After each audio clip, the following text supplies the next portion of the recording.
ఓం నమ శివాయ. మన ఆధ్యాత్మిక జీవితంలో గురువుగారి పాత్ర ఎంతో ముఖ్యమైనది.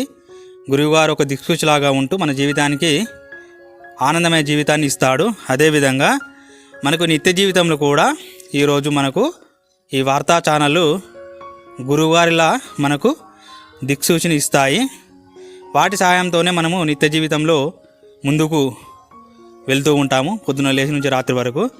అయితే ప్రభుత్వం మనకు చాలా మంచి విషయాలు చెప్తుంది.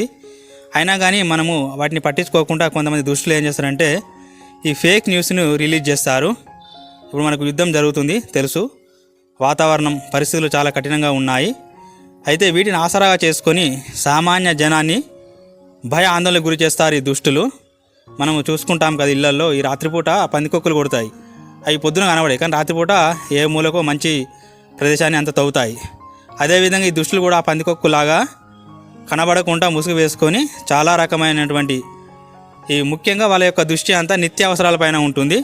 ఏటీఎంలు బంద్ అవుతాయి అని, పెట్రోల్ బంకులు బంద్ అవుతాయి అని, ఇంకా చాలా నీచంగా వాళ్ళు ఫేక్ న్యూస్ సృష్టించి ఈ సామాన్య ప్రజలను భయాందోళనకు గురి చేసి అక్రమంగా డబ్బు సంపాదించాలని చూస్తూ ఉంటారు. దాంతోపాటు ఈ సామాన్య జనం కూడా అది నిజమని నమ్మి వారి యొక్క జీవితాన్ని గందరగోళానికి గురి చేసుకుంటూ ఉంటాయి. సో మనకు ఈ న్యూస్ ఛానళ్ళు చాలా విశ్వాసపరమైనటువంటి న్యూస్ ఛానళ్ళు చాలా ఉన్నాయి. వాటి ద్వారా ప్రభుత్వం విడుదల చేసినటువంటి ఆ న్యూస్ను మనం వింటూ చూస్తూ వాటి ప్రకారం మన యొక్క దినచర్య నిర్మించుకోవాలి. భయ ఆందోళనకు గురి కావద్దు. ప్రతి క్షణం మనము ప్రతిరోజు భగవంతుని యొక్క నామాన్ని జపిస్తూ మనం ముందుకెళ్దాము.